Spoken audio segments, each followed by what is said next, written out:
أما بعد فأعوذ بالله من الشيطان الرجيم بسم الله الرحمن الرحيم يا أيها الذين آمنوا إن جاءكم فاسق بنبأ فتبينوا أن تصيبوا قوما بجهالة فتصبحوا على ما فعلتم نادمين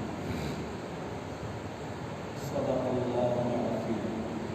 قال النبي صلى الله عليه وسلم كفى بالمرء كذبا أن يحدث بكل ما سمع أو كما قال عليه الصلاة والسلام. بزرگان محترم معزز سامعین، اس وقت کلام مجید کی ایک آیت کریمہ اور نبی صلی اللہ علیہ وسلم کا ارشاد مبارک پڑھا ہے.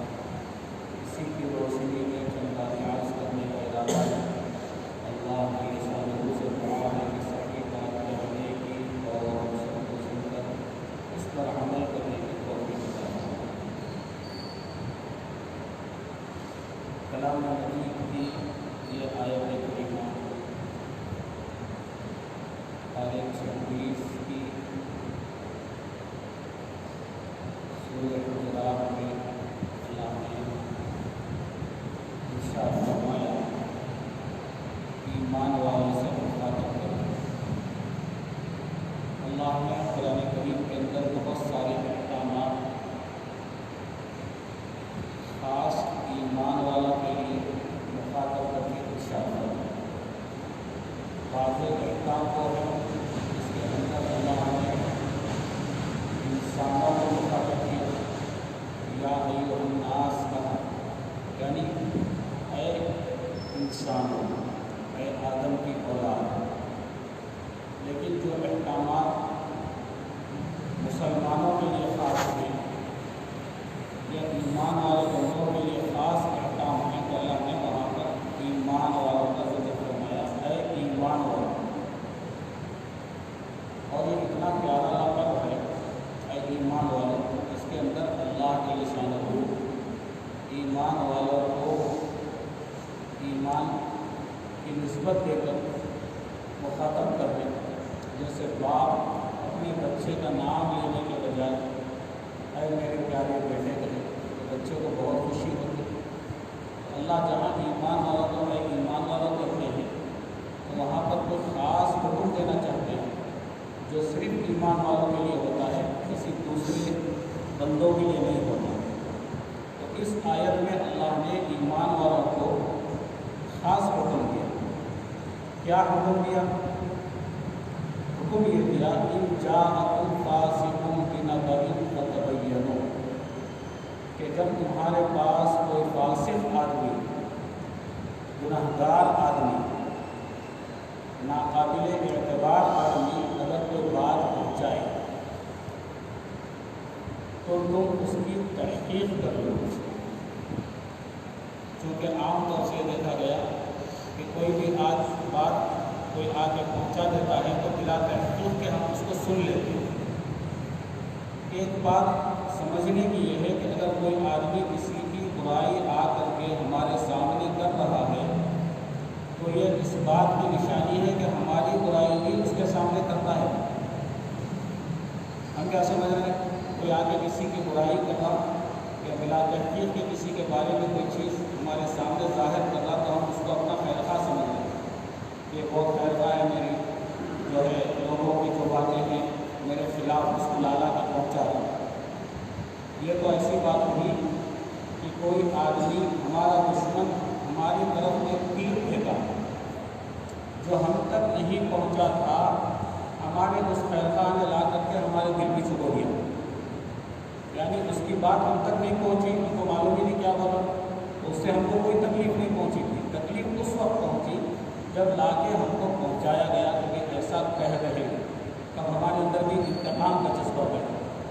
اسی لیے اللہ نے حکم دیا کہ کوئی ناقابل اعتبار شخص، فاسق، فاجر اور گنہگار آدمی کوئی بات لا کے کسی کی پہنچا دے تو اب تم کو عمل کرنا ہے تو پہلے تحقیق کرو کہ جو بات آپ کو پہنچائی جا رہی صحیح ہے یا نہیں. ون سائڈ کوئی بات سن کے فیصلہ مت کرو، سامنے والے کی بات بھی سنو. اور یہ حکم دے کر کے اللہ نے فرمایا کہ اگر تم نے ون سائڈ سن کر کے کوئی فیصلہ کیا تو ہو سکتا ہے بعد میں تم کو شرمندگی ہوگی. بعد میں سوچ کے بیٹھ گیا کہ میں نہیں کرنا تھا, ذرا ان کی بھی سن لینا تھا. ایسے بہت قصے خانگی زندگی میں بھی ایسے قصے آتے ہیں. بیوی کی بات سن لیں گے شوہر کو کچھ نہیں کر دیں گے, شوہر کی بات سن کے بیوی کو کچھ تو کرتے ہیں, اس کی بات سن لیے تحقیق نہیں کرے اس کے ساتھ فیصلہ کرتی ہے بغیر سوچے سمجھے کہ قتل و غارت بیوی بھی ہوتی ہے بازی میں. اس لیے تحقیق کا حکم ہے. اور اللہ کے نبی صلی اللہ علیہ وسلم نے حدیث پاک کے اندر ارشاد فرمایا آدمی کے جھوٹا ہونے کے لیے یہ کافی ہے کہ جو بات بھی اس کو پہنچے بلا تحقیق کے پھیلانا شروع کر دے. واٹس ایپ پہ, فیس بک پر اور یوٹیوب پر بعض مرتبہ ایسی خبریں آتی ہیں فلاں صاحب کا انتقال ہو گیا, اب چل رہی وہ انتقال ہو گیا, اب پھیل گئی بات. تحقیق کرے تو معلوم ہوا انتقال نہیں ہوا, موجود. کئی مرتبہ واٹس ایپ پہ ایسے جو ہے میسیجز آتے ہیں, اوپر لکھا ہوا ہوتا ہے انتقال بالکل ملال, اور نیچے لکھا ہوا ہوتا ہے جو خبر آئی ہے یہ غلط ہے, ابھی 100 سال تک زندہ رہنے کی گارنٹی دے سکتے ہیں کہ صحت مند ہے, لیکن پھیلا دیا.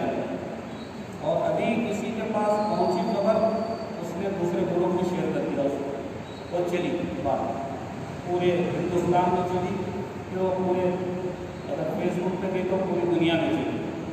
اب وہاں سے تعزیت نامے آ رہے ہیں کہ اللہ مرحوم کی مغفرت کرنا ہے. بھائی مرحوم نہیں ہوں میں تو بیٹھا ہوا ہوں, اس کی مغفرت کی بھی دعائیں شروع ہو گئی. چلو یہ بھی اچھی بات ہے, مرنے سے پہلے کسی کی مغفرت کی دعا ہو جائے بہت اچھی بات ہے. تو اللہ نے حکم دیا کہ تم بغیر تحقیق کے کوئی فیصلہ مت کرو. اور دوسرے اللہ کے نبی نے فرمایا کہ آدمی وہ جھوٹا ہے جو بغیر تحقیق کے پھیلانا شروع کرے. ایسے ہزاروں واقعات ہیں. اور یہ بھی ایک نادانی ہے ہماری جس میں بھی شامل ہوں اور ہمارے تمام دوست احباب بھی شامل ہیں کہ کوئی بات کسی کو کہتے ہیں تو یہ بول کے کہتے ہیں کہ کسی کو یہ مت سناؤ, کہ خاص بات تمہارے کو بولو گے, اس کے کان میں بولتے جاتے ہیں, انہیں بھی دوسرے کے کان میں بولتا کسی کو مت بولو, ایسے پھیلاتے رہتے ہیں. اور یہ عادت خصوصاً قوموں کے اندر زیادہ ہوگی. آپ کس کو بھی نہیں بولنا یہ بات, تمہارے کچھ بولو گے وہ پورے محلے کے تم کیونکہ ہیڈ ہیں اور باس ہیں بول کے تمہارے کو بول بولیں گے. اس کے کان میں بلا کے بولے تو بازو کی کھڑکی کھول کے بازو کی چوک اور بات بلا کے ان کے کان میں بولے, وہ کان ایسی کھڑکیاں میں چلتے رہتے ہیں. ان کی بیٹی اس کے ساتھ باتیں کرتے, انہوں ایسا کرے کرتے, انہوں ایسا کرے, پوری بات کرے. تو جو آدمی اپنے راز کو خود نہیں چھپا سکتا تو دوسروں سے کیسے توقع رکھ سکتا ہے کہ چھپے گا. کتنے باتیں میرے ساتھ ایسے پیش ہے, اس کو بھی مت بولو بولے اس کو بولا نہیں ہوتا, اس کو بھی نہیں بولا ایک کچھ بولا, 50 کو بولا اس کو بھی نہیں بولا. تو یہ راز فاش نہیں ہونا چاہیے, بلا تحقیق کے باتوں کو ادھر ادھر نہیں پھیلانا چاہیے. یہ بہت ہی پریشانی کی بات ہے. یہ جو آیت کریمہ نازل ہوئی ایک واقعے کے نسبت پر اللہ نے یہ آیتیں نازل فرمائی. ایک واقعہ یہ ہوا کہ اللہ کے نبی صلی اللہ علیہ وسلم کی خدمت میں قبیلے بنو مصطلق کے جو رئیس یعنی سردار تھے وہ حاضر ہوئے. ان کا نام تھا حارث بن زرار بن ابی زرار رضی اللہ عنہ. وہ آئے, اللہ کے نبی صلی اللہ علیہ وسلم نے ان کو اسلام کی دعوت دی. یہ وہ چند باتیں ہیں جو میں پہلے سے بولنا چاہ رہا تھا لیکن نہیں بول سکا تھا پہلے میں تھی, وہی میں باتیں دوہرا رہا ہوں. واقعہ جو ہے تفسیر کے اندر ہے کہ وہ صحابی حاضر ہوئے, ابھی صحابی نہیں تھے وہ, لیکن حضور صلی اللہ علیہ وسلم سے ان کی رشتہ داری تھی. کیا رشتہ داری تھی کہ حارث بن زرار کی بیٹی حضور اقدس صلی اللہ علیہ وسلم کی زوجہ مطہرہ تھی, حضرت میمونہ بنت حارث رضی اللہ عنہ. اور اس زمانے میں یہ تھا کہ بھی نکاح ہو جاتا تھا غیر مسلم کی لڑکیوں سے بھی, اور غیر مسلم سے بھی شادیاں ہو جایا کرتی تھیں. جیسے ابو جہل کے 2 بچوں کے ساتھ حضور اکرم صلی اللہ علیہ وسلم کی 2 بیٹیاں جو ہے ایک غیر مسلم کے نکاح میں، جب اسلام آیا نبی صلی اللہ علیہ وسلم نے دعوت دی تو دونوں نے طلاق دے دی۔ تو ایسے بہت سارے واقعات ہیں۔ تو حضور صلی اللہ علیہ وسلم کی خدمت میں حارث رضی اللہ عنہ حاضر ہوئے، اللہ کے نبی صلی اللہ علیہ وسلم نے ان کو دین کے احکامات بتائے اور یہ حکم دیا کہ تم زکوٰۃ بھی دو، مالدار کے اوپر زکوٰۃ، تو زکوٰۃ کے احکامات بتائے۔ تو حضرت حارث رضی اللہ عنہ اپنے قبیلے میں گئے اور جا کر کے انہوں نے اعلان کیا کہ اللہ کے نبی نے مجھے ایمان کی دعوت دی ہے، آپ لوگ بھی ایمان میں داخل ہو جائیے۔ اللہ کے نبی نے زکوٰۃ کا حکم دیا ہے، زکوٰۃ جمع کی تھی، اور حضور صلی اللہ علیہ وسلم سے کہا کہ آپ مجھے فلاں تاریخ کو اپنا ایک قاصد بھیجیے، میں جو زکوٰۃ کا مال جمع کیا ہوں وہ آپ کی خدمت میں بھیجوں گا۔ وہ ادھر چلے گئے، جب تاریخ مقررہ آئی تو انہوں نے مال جمع کر کے اللہ کے نبی کے قاصد کا انتظار کیا، اور ادھر اللہ کے نبی صلی اللہ علیہ وسلم نے ولید بن عقبہ رضی اللہ عنہ کو قاصد بنایا کہ حارث کے پاس جا کر کے زکوٰۃ کا مال وصول کر کے لاؤ۔ اب یہ یہاں سے چلے، وہ وہاں انتظار کر رہے ہیں۔ یہ ولید بن عقبہ رضی اللہ عنہ کے دل میں آیا کہ وہ قبیلے بنو مصطلق سے میری دشمنی چل رہی ہے، اگر میں وہاں جاؤں گا تو پرانی دشمنی کی وجہ سے یہ لوگ مجھے حملہ نہ کریں، مار نہ دیں، اس لیے وہ آگے رستے سے واپس آ گئے اور آ کر کے حضور صلی اللہ علیہ وسلم سے کہا کہ میں وہاں گیا تھا، انہوں نے مجھے مارنے کے لیے، مقابلے کے لیے دعوت دی، میں ان کے قریب گیا تو میرے پر حملہ کر رہے تھے، میں آ گیا۔ تو اللہ کے نبی صلی اللہ علیہ وسلم کو غصہ آیا، آپ نے کوئی تجویز نہیں کی، بلکہ حضرت خالد بن ولید کے جو ہے ماتحتی میں فوج کو بھیجا ان کے ساتھ مقابلہ کرنے کے لیے۔ ادھر سے یہ فوج جا رہی ہے، ادھر حارث بن جو ہے زرار اپنے لوگوں کے ساتھ اللہ کے نبی کی خدمت میں آ رہے، درمیان میں معلوم ہوا کہ ایسی کوئی بات نہیں، وہ آئے نہیں، ہم کو معلوم بھی نہیں۔ جب حضور صلی اللہ علیہ وسلم کے پاس یہ واقعہ پہنچا تو اللہ نے یہ آیت نازل فرمائی کہ اے مسلمانوں، اے ایمان والوں، بلا تحقیق کے کوئی فیصلہ مت کرو، اگر خدا نہ خواستہ یہ بات سامنے نہ آتی تو پتہ نہیں کتنے مسلمانوں کا آپس میں قتل عام ہو، بلا تحقیق، ادھر کی بات ادھر، ادھر کی بات ادھر، یہ ہمارا مزاج بنا ہوا ہے۔ قرآن کریم کے اندر اللہ تعالی شانہ نے بہت ساری جگہ پر ایسے حالات کے اندر حکم دیا ہے کہ تحقیق کرو، بلا تحقیق کے کسی بھی بات میں کسی سے بدگمانی مت کرو۔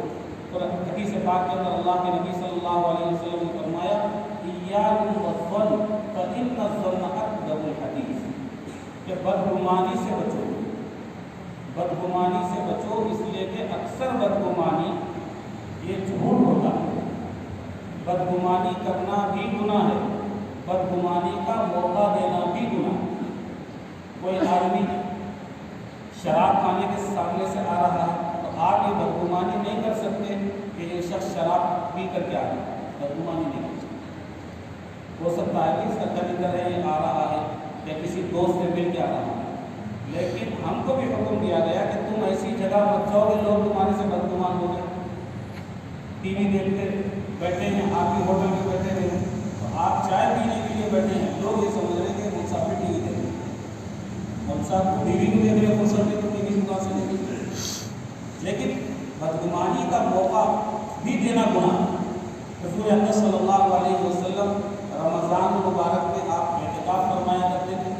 ایک مرتبہ حضور صلی اللہ علیہ وسلم کی زوجہ محترمہ حضرت صفیہ رضی اللہ عنہا آپ سے ملنے کے لیے آئی، ٹفن دینے کے لیے آئی، شام کا کھانا پہنچانے کے لیے تشریف لائی۔ رات کا وقت تھا، حضور صلی اللہ علیہ وسلم جب وہ دے کر کے واپس جانے لگے تو آپ صلی اللہ علیہ وسلم مسجد کے دروازے تک ان کو پہنچانے کے لیے اٹھ کے آئے۔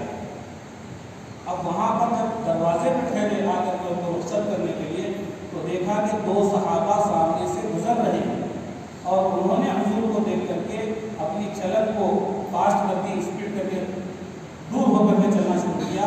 تو حضور صلی اللہ علیہ وسلم ان کو بلایا، دونوں کو بلایا، وہ آئے تو اللہ کے نبی صلی اللہ علیہ وسلم نے فرمایا کہ یہ جو عورت نظر آ رہی ہے اس رات کے وقت میں یہ میری بیوی صفیہ ہے۔ انہوں نے کہا کہ کیا کہہ رہے ہیں کہ کوئی عورت غیر عورت ہے اور آپ کے بارے میں ہمیں خیال بھی کیسے گزر سکتا ہے؟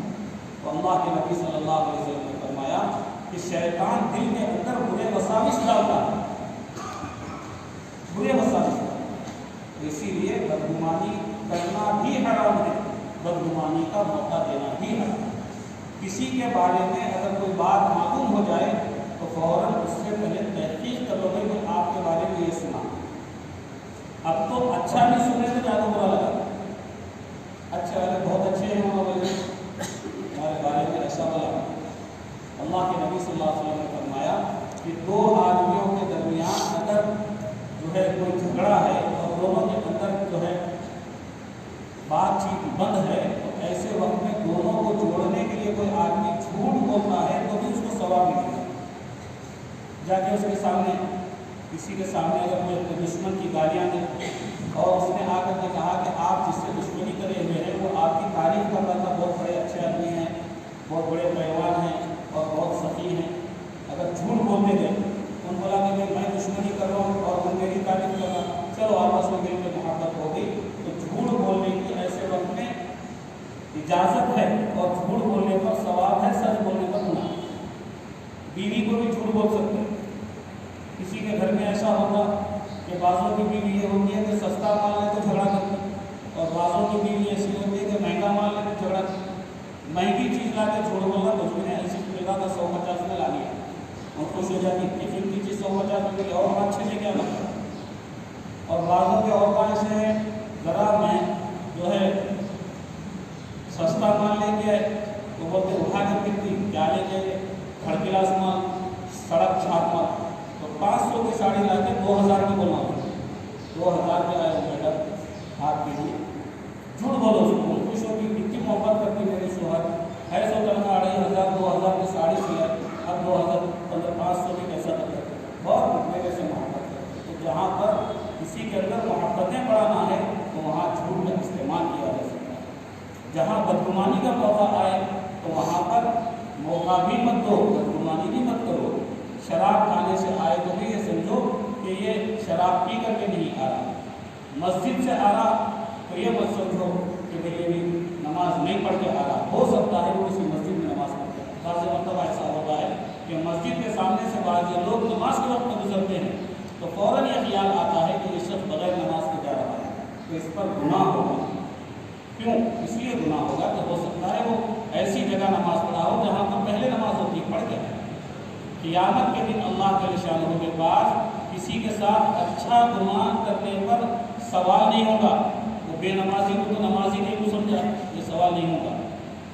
کسی کے بارے میں بے نمازی سمجھے تو سوال ہوگا کہ تو بدگمانی کیسے۔ آج کل لوگوں کو جہنمی بنانے کا جو اختیار ہے ایسا معلوم ہوتا ہے کہ اللہ نے اپنے بندوں کو دے دیا ہے اختیار کہ تم جس کو چاہے جہنم میں پہنچا دو۔ ایک شخص نماز پڑھ رہا، ایک شخص باہر بیٹھا ہوا ہے، گانا سن رہا۔ اب نماز پڑھنے والے کے دل میں اگر یہ خیال آیا کہ میں اس سے بہتر ہوں، میں نمازی ہوں، یہ گنہگار ہے، اللہ کا نافرمان ہے، اس نے جا کے اس کو نصیحت کی کہ بھائی آپ بھی نماز پڑھو۔ اس نے کہا جائیے آپ اپنا کام کرو، اللہ بڑا غفور رحیم۔ ایک بار سمجھایا، 2 بار سمجھایا، 5 بار سمجھایا، آخر اس نے کہا کہ اے بے نمازی تو جہنمی ہے، تو جہنمی اور میں جنتی ہوں اس لیے کہ میں نماز پڑھ رہا ہوں۔ حدیث پاک کے اندر ایسے واقعات مثال دے کر کے فرمایا کہ قیامت کے دن اللہ جل شانہ میدان محشر میں جس شخص نے ایسے شخص کو جو اللہ کی مہربانی، اللہ کے کرم پر جو ہے اللہ کی نافرمانی کی مبتلا تھا، ہو سکتا ہے وہ توبہ کیا ہوگا، اللہ فرمائیں گے کہ جہنمی کہنے کا اختیار مجھے کس نے دیا؟ اس کو میری رحمت کی امید پر اس کو میں معاف کرتا ہوں، اور مجھے جہنمی کہنے پر تجھے عذاب دیتا ہوں۔ اس کو عذاب کی گرفتار کیا اور اس کے نمازی کو جنت کی دی۔ تو آج کل ہمارے نوجوانوں کو، ہمارے ساتھیوں کو یہ عادت ہے کہ جس کو چاہے جو چاہے فتویٰ دے، اور ایک عادت ہے، عام عادت ہے، بلکہ ایک انسان کی کمزوری ہے کہ اچھائیوں کو قبول جلدی نہیں کرتی، برائیوں کو جلدی کرتی۔ کسی کے بارے میں اگر جا کے تعریف کرے، آپ جیسا بولے ویسا تو نہیں ہنتا میرے منہ، اگر برائی کرے ایک دم 100% صحیح بولے، میرے کو تھوڑا شک تھا اب یقین میں بدل گیا۔ ارے وہاں صاحب ایسے ہیں بہت نیک ہیں بھائی، میں ان کو تہجد پڑھتے ہوئے بھی دیکھا، اور معاملات کے اتنے کھڑے ہیں کہ اگر 100 لیے تو واپس دیتے وقت پہ دیتے ہیں، اچھے انداز سے دیتے ہیں، ایسے ہیں۔ بولے میں نہیں مانتا ایسے، میں نہیں مانتا، تحقیق کرتا ہوں میں۔ اور اگر کسی نمازی کے بارے میں بولے کہ اللہ کے واسطے نماز پڑھتا، پیٹ کے واسطے چوری کرتا ہوں، صحیح بولے، بدماش دکھتا ہوں، نماز میں بڑا بکرا دکھتا ہے، برائی کو جلدی قبول کریں گے، اس میں تحقیق نہیں کریں گے، اچھا ہی تحقیق کریں گے۔ وہ کسی کی برائی کے لیے کسی کے سامنے کوئی بات آ جائے، اللہ نے فرمایا کہ ہر کام تحقیق سے کرنے کے بعد شرمندگی نہیں ہوتی، چونکہ آج پہلا جمعہ ہے اور کئی دنوں کے بعد بیان ہو رہا ہے، ورنہ یہ تھا کہ صرف خطبہ اور نماز ہو جاتی تھی۔ مجھے 1:25 تک کا وقت دیا گیا ہے۔ اللہ کا فضل یہ ہے کہ سامنے کی گھڑی چالو ہے تو معلوم ہوا 25 ہونے جا رہے ہیں۔ اکثر جگہ بیان کرنے جاتا ہوں تو گھڑی بندی ملتی ہے، 1 گھنٹہ کرنے کے بعد بھی کاٹا جانے والا ہے۔ اتنی کیا برکت ہو رہی ہے، شب معراج میں نبی کے لیے سفر میں برکت ہوئی تھی یا میرے بیان کے لیے برکت ہوئی، تو گھڑی چل رہی ہے اور وقت ہو رہا ہے، پہلا جمعہ ہے، انشاءاللہ خدا کرے اگر ہو سکتا ہے تو آئندہ بھی یہ سلسلہ چلتا رہے گا، بس وہی 25 منٹ کا بیان رہے گا۔ آپ لوگ عادت یہ ہے ہماری، اللہ کا حکم ہے کہ جب اذان جمعہ ہو جائے تو فوراً سب کام چھوڑ دو، سب کام چھوڑ دو، اس وقت ہر چیز حرام ہے، خرید و فروخت کرنا حرام ہے، صرف جمعہ کی اذان کے لیے، بقیہ تمام نماز کے اذانوں کے لیے احکام الگ ہے کہ جماعت ٹھہرے تک آپ بزنس کر رہے ہیں کوئی گناہ نہیں ہے، لیکن اذان جمعہ کے لیے یہ حکم ہے کہ اذان جمعہ ہوئی، اگر ہتھوڑا اٹھا کر کے کسی چیز پہ مار رہے تھے تو وہ ہتھوڑا پیچھے رکھنے کا حکم ہے، مارنے کا حکم ہے، تولنے کے لیے کوئی چیز رکھ دیے تھے تو وہ اس کو روک دیں، اسٹاپ کریں، خرید و فروخت اذان کے بعد نہیں ہو سکتا، تو جلدی آنے کی کوشش کریں۔ اور خطبہ سننے کے لیے حکم یہ ہے کہ جب خطبے کے لیے امام ممبر پر چڑھ جائے تو خطبہ کی سنتیں یہ ہے کہ بیٹھ کر کے سننا ہے، کھڑے ہو کے سننا۔ بہت سارے لوگ آخری میں آتے ہیں بلکہ باہر بیٹھے ہوئے رہتے ہیں، بیان ختم ہو گئے، خطبہ شروع ہوئے تو آگے ٹھہرتے ہیں، تو ٹھہر کے سننا خطبے کے آداب کے خلاف ہے۔ تو اگر کسی کو جگہ نہیں مل رہی تو ڈسٹینس کر کے کیا کرتے، دلوں میں دنیا کا ڈسٹینس قریب ہے، سمجھ رہے دلا پہلے سے کتنی دور ہے، دلا قریب ٹھہرتے جب دلا دور تھے، اب دور ٹھہرے تو کہاں سے قریب ہوں گے، اس لیے ڈسٹینس بھی تھوڑا سا کم بھی کر سکتے ہیں اور مل کے بھی ٹھہر سکتے ہیں۔ آخری صورت یہ ہے جگہ صحیح کر لیجیے، سفید پروف کیجیے۔